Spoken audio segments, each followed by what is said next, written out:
It was a time of great uncertainty on the frontier. The land stretched endlessly, its wild beauty unmatched by anything in the settled world.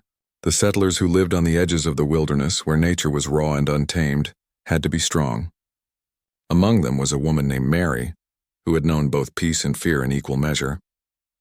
Her family had made a home for themselves on a small homestead, just far enough from the nearest town to be isolated, but close enough to get supplies when necessary. Mary was no stranger to hardship. She had moved west with her husband, John, in search of a new life. They had managed to make their home amidst the rugged terrain, and though there were moments of loneliness and uncertainty, they found joy in the simplicity of their lives. Their son, whom they had named Samuel, was their pride and joy. Mary took care of him with a fierce love, as all mothers do. She kept him close, always careful to shield him from the dangers of the world around them. Though they had heard stories of the Comanche people, Mary had never met one in person. The Comanche were known for their strength, their warriors feared by many. The stories that traveled from town to town painted them as ruthless, wild people who lived on the fringes of the law.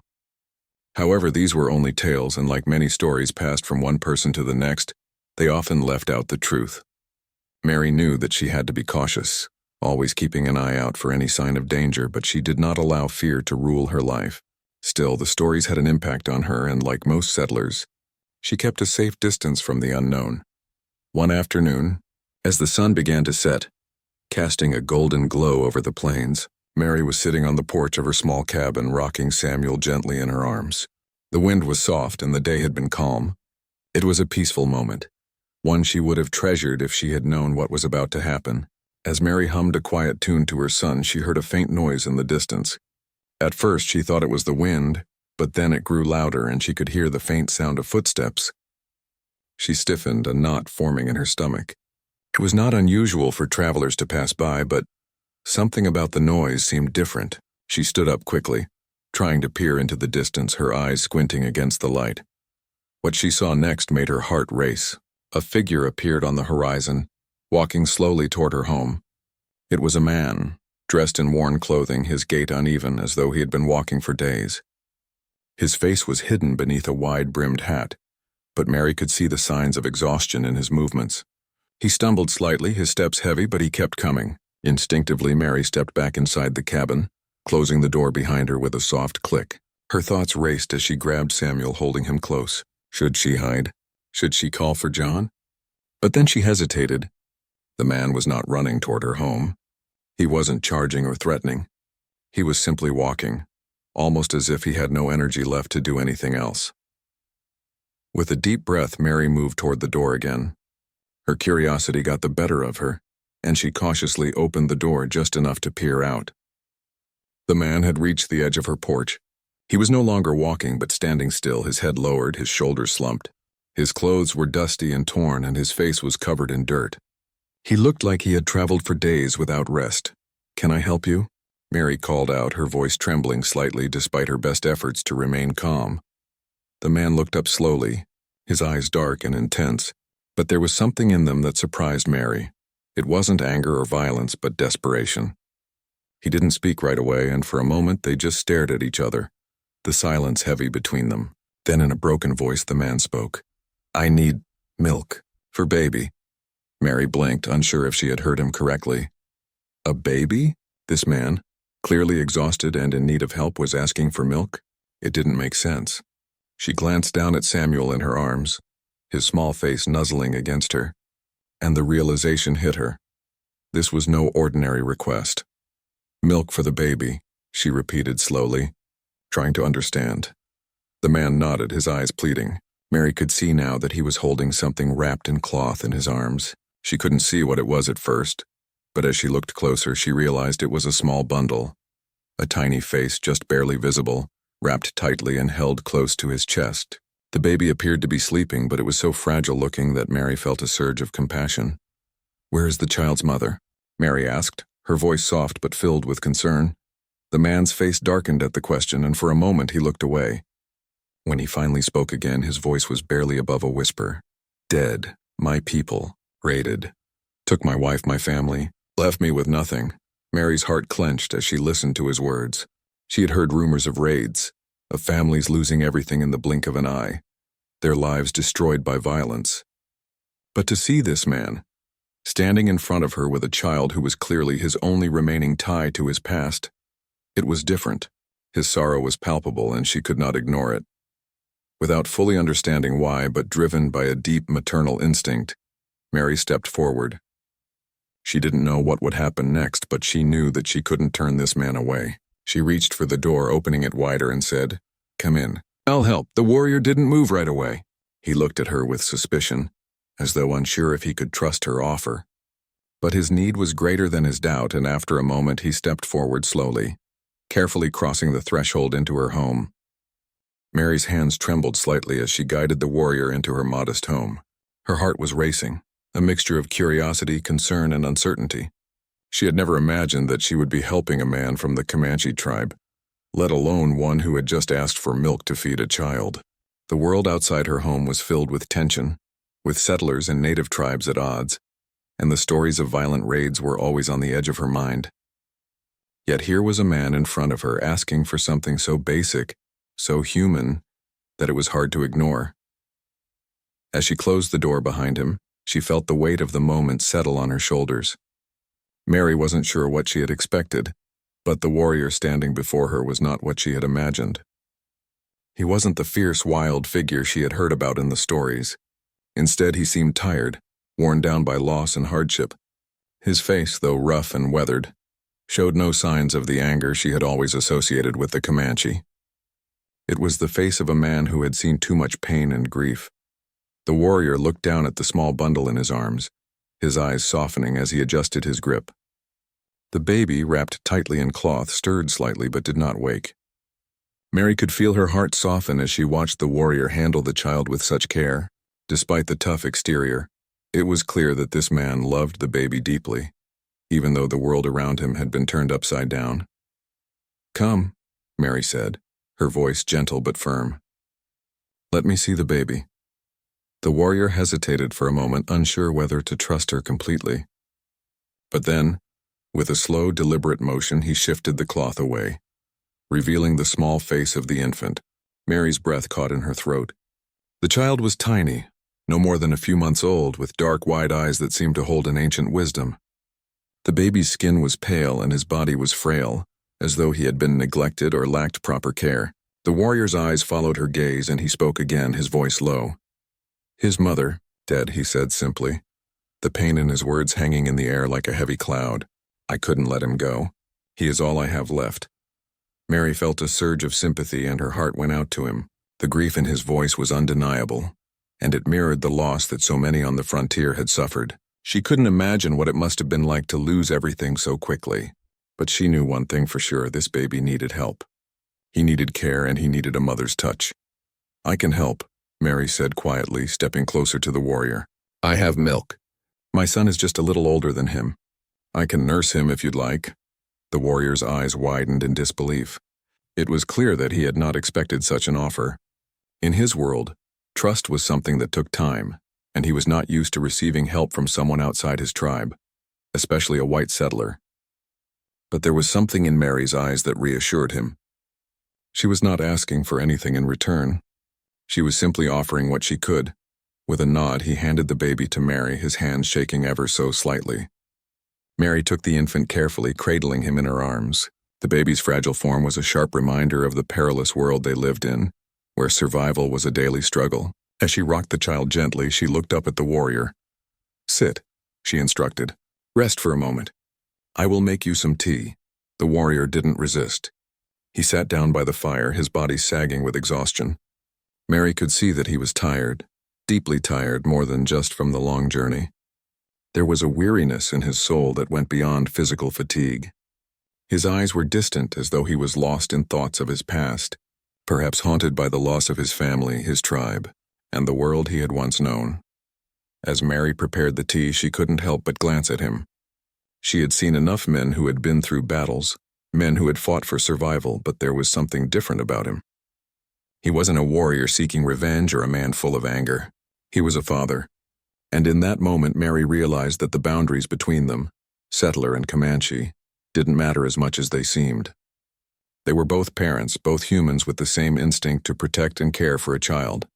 She returned to the warrior with the tea and handed it to him. He accepted it wordlessly, his fingers brushing hers briefly as he took the cup. The simple touch seemed to convey 1,000 unspoken words. It was the first time that day that the tension between them eased, even if just for a moment. The warrior sipped the tea slowly as if savoring the warmth, and Mary sat down beside him, holding the baby close. The silence between them was comfortable now. Mary had no idea what the warrior's next move would be, but for the moment they were sharing something more important than any cultural difference or past conflict. They were sharing the care of a child, a small life that had no understanding of the world's violence and division. For this brief moment they were simply two people trying to do what was right for the baby in their arms. The warrior's eyes lingered on the infant, and he spoke again, his voice quiet but filled with emotion. "You are kind," he said softly. "I did not expect this. I thought you would turn me away." Mary shook her head, her heart filled with a sense of compassion she couldn't quite explain. "No," she said firmly.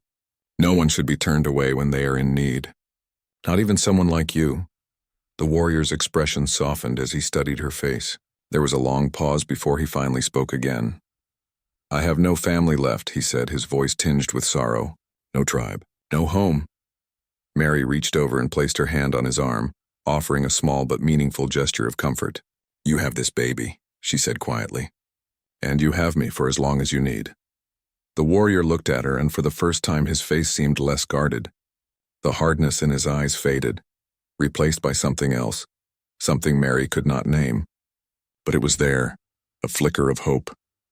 As the evening wore on, they sat in silence, the warmth of the fire casting flickering shadows on the walls of the cabin. Mary continued to nurse the baby, and the warrior sipped his tea, occasionally glancing over at them. The world outside remained uncertain, but in that moment, inside the small cabin, a fragile bond had begun to form between two people from worlds that had never seemed further apart.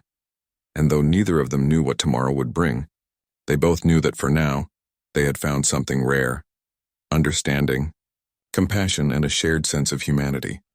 Days passed, and the small cabin in the frontier continued to be a place of quiet refuge. Mary had not expected the warrior to return, but to her surprise, he did.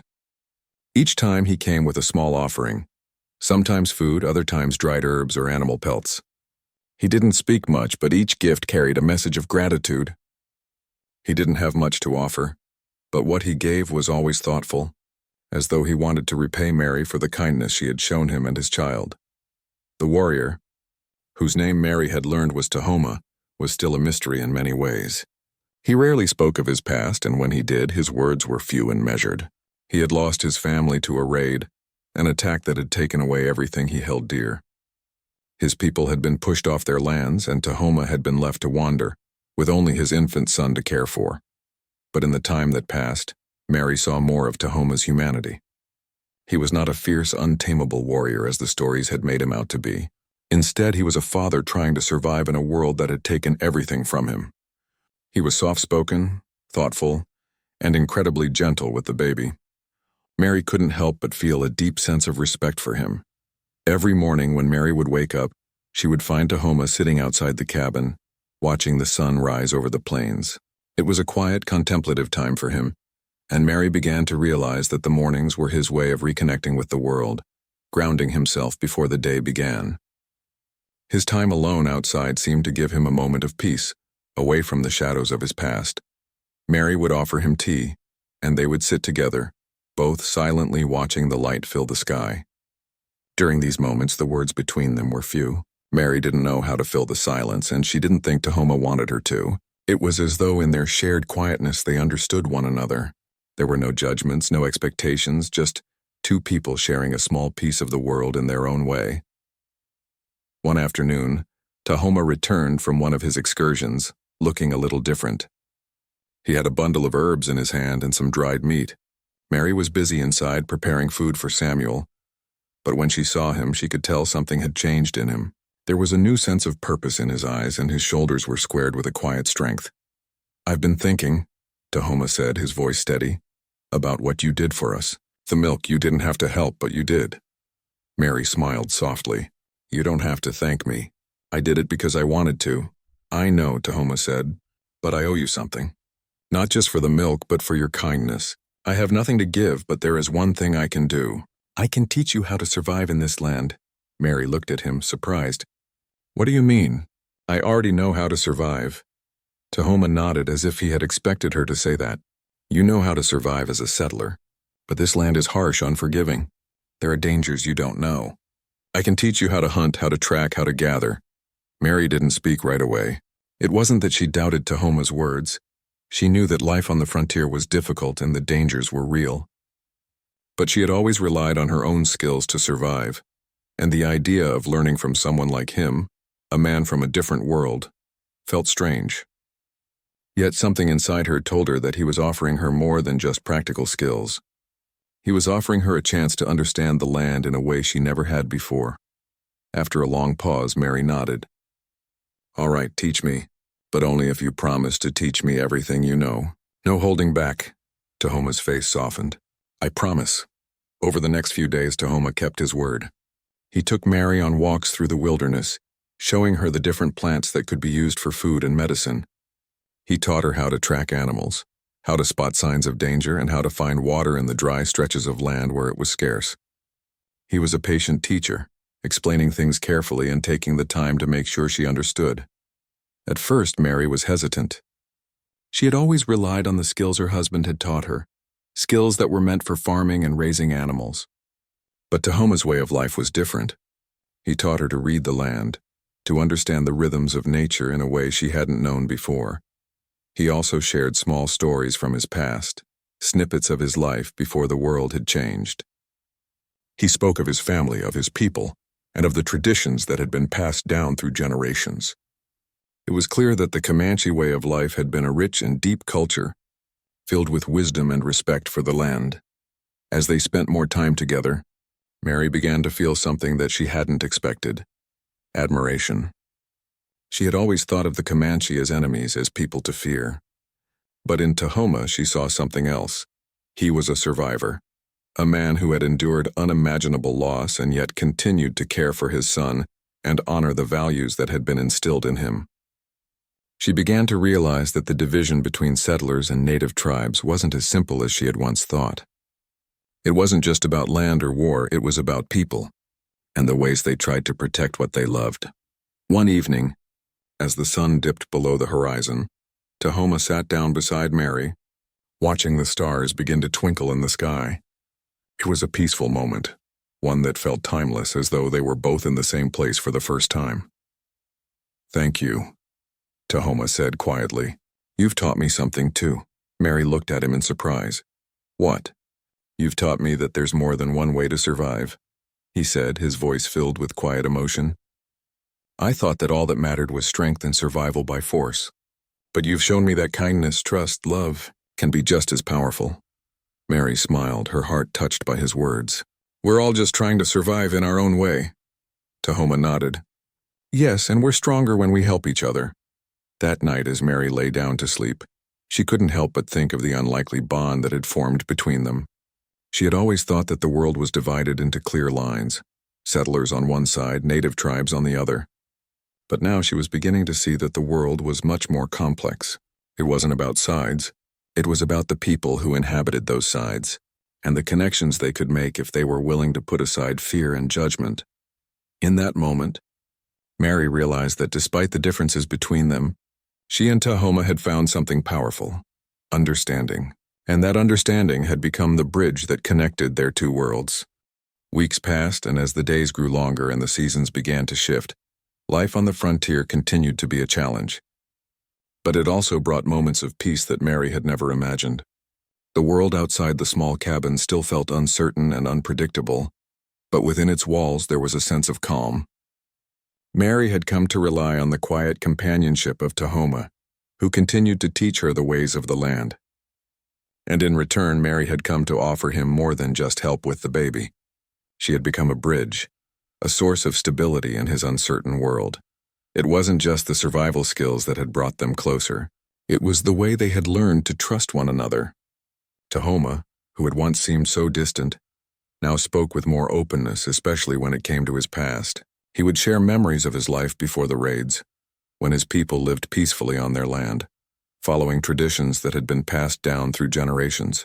Mary listened carefully, not just to the words he spoke, but to the way he said them, the pain, the longing, the loss. She had never truly understood the depth of the suffering that the Comanche people had experienced.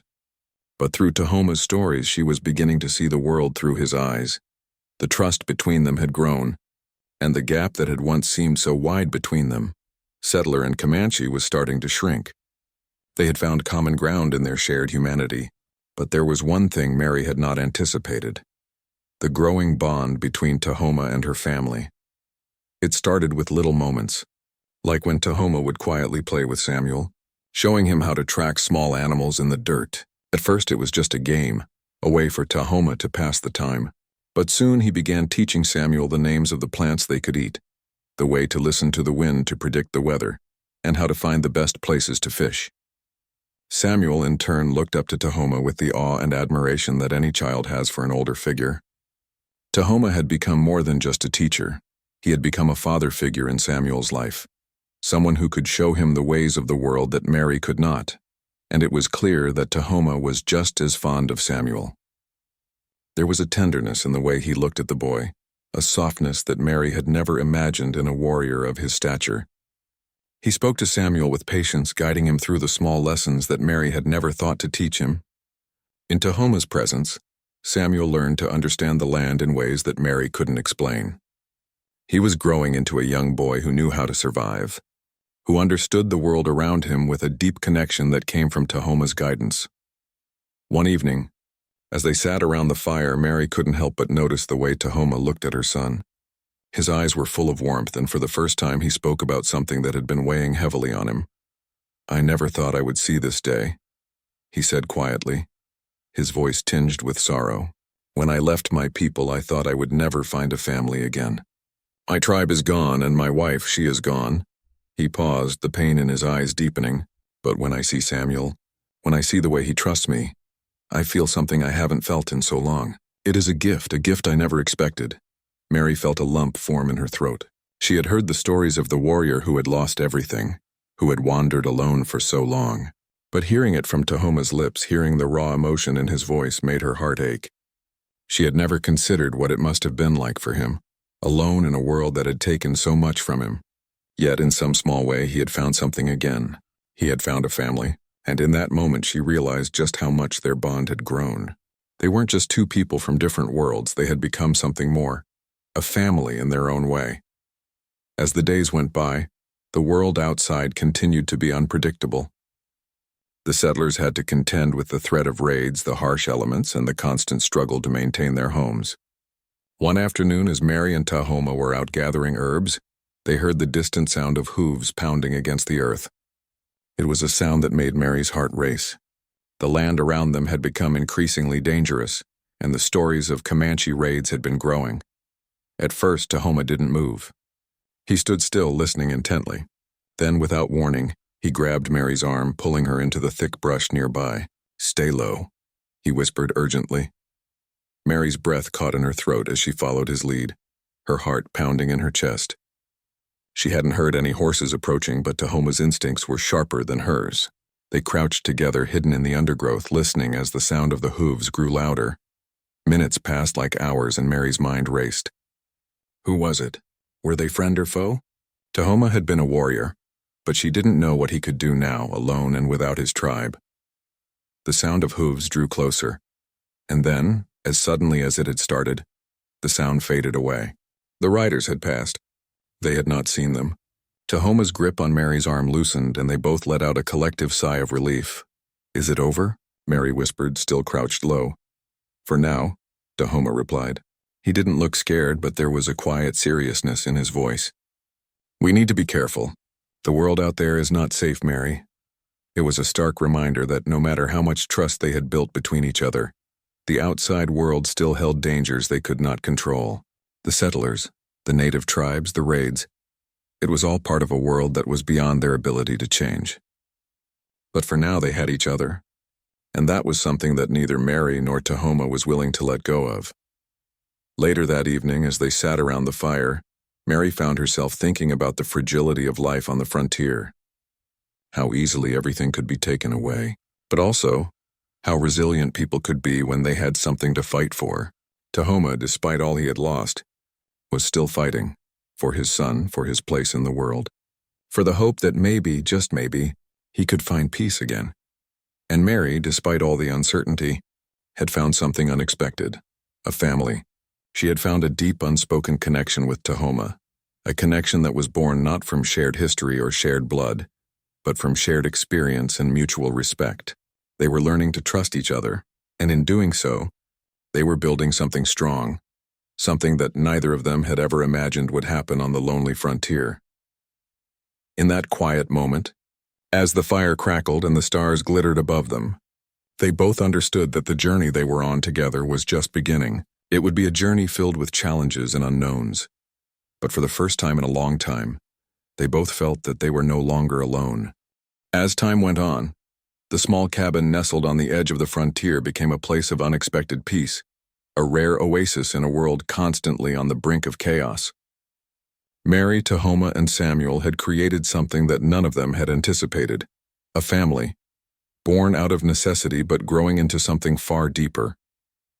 What had begun as a simple act of compassion, a mother nursing a stranger's child, had blossomed into a quiet but powerful bond. It wasn't just about survival anymore. It was about care, trust, and something even more profound that neither Mary nor Tahoma could quite name. Mary had come to admire Tahoma more than she had ever imagined possible. He had taught her so much about the land, about surviving in ways she had never thought of. But it was not just the lessons that had made him so important to her. It was his presence, his gentleness with Samuel, his quiet wisdom, and the way he carried himself despite the weight of his past had slowly woven him into her life. For Samuel, Tahoma was no longer just the man who had shown up on their doorstep with nothing but an infant in his arms. He was a protector, a teacher, and in many ways a father. Samuel looked up to Tahoma in a way that Mary had not expected, and in return, Tahoma gave Samuel something that Mary couldn't, an understanding of the land, a knowledge of how to live off the earth, and a deep respect for nature and the ways of the world that had been passed down to him. Despite everything that had happened to him, Tahoma never showed bitterness. He never spoke of revenge or anger at what had been lost. Instead, he focused on what he could do now. Protect Samuel, share his knowledge, and build a new future. That was something that deeply moved Mary. Tahoma's strength was not in his fighting ability or his past as a warrior.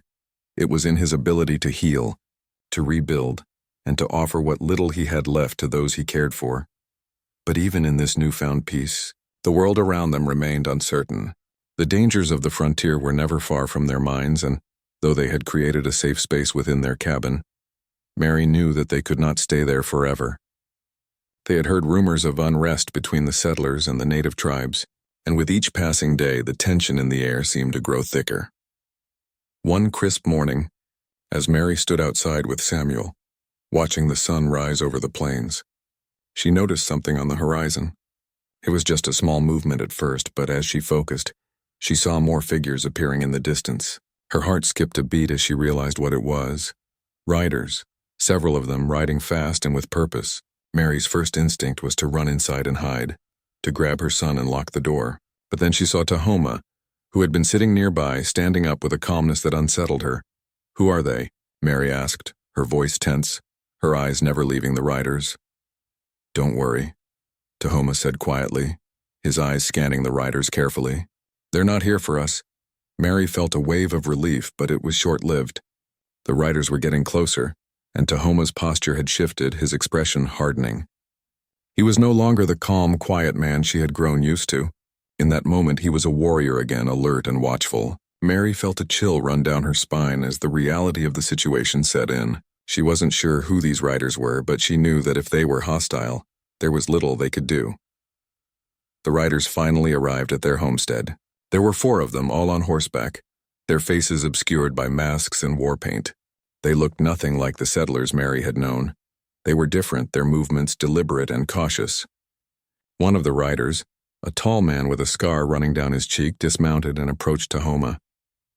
The others remained on horseback, watching from a distance. Tahoma stood tall, facing the rider with the same quiet strength that Mary had come to admire. The two men regarded each other for a long moment, the silence between them thick with unspoken words. Mary held her breath, unsure of what was about to happen. She had never seen Tahoma like this before.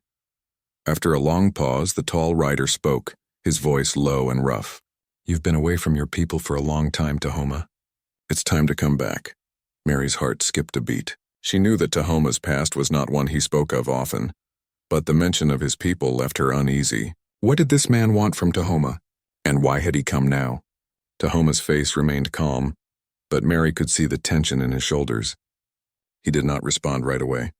Instead, he glanced over at her, as though weighing his next words carefully.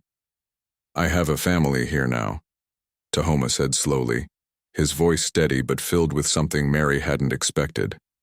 A hint of resolve. "I have no need to return." The rider's eyes narrowed, and for a moment Mary thought the situation would escalate. But to her surprise, the rider did not draw a weapon or take any aggressive action. Instead, he simply nodded. "I understand," he said, his voice softer now. "But remember this, Tahoma, the world is changing. Things will not stay the same forever. You may not have need of your people now, but they may need you. Be careful where your loyalties lie." With that, the rider turned and mounted his horse.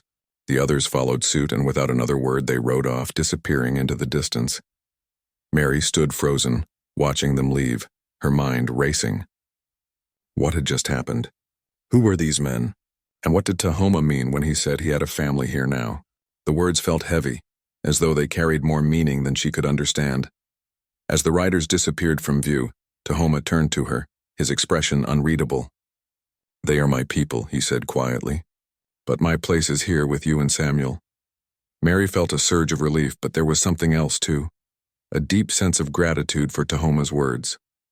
It was clear to her now that Tahoma had found something in this new life, something more than just survival. He had found family, and it was a family he wasn't willing to give up. That evening, as the stars filled the sky, Mary sat with Tahoma and Samuel by the fire. It was a moment of peace, of quiet reflection. The world outside might have been uncertain, but inside their small cabin they had something strong and real. They had built something together, a life that was theirs, and that was something no one could take away. As Mary looked at Tahoma, she knew that whatever the future held, they would face it together. They had survived so much already. Together they had found a way forward. In a world that was constantly shifting, this was the one thing that felt certain. They were family bound by more than just blood, but by the love and trust they had nurtured through hardship. And as the fire crackled softly, Mary knew that they had built something stronger than any division, something that could weather any storm. A family, built not from the past but from the future they would create together.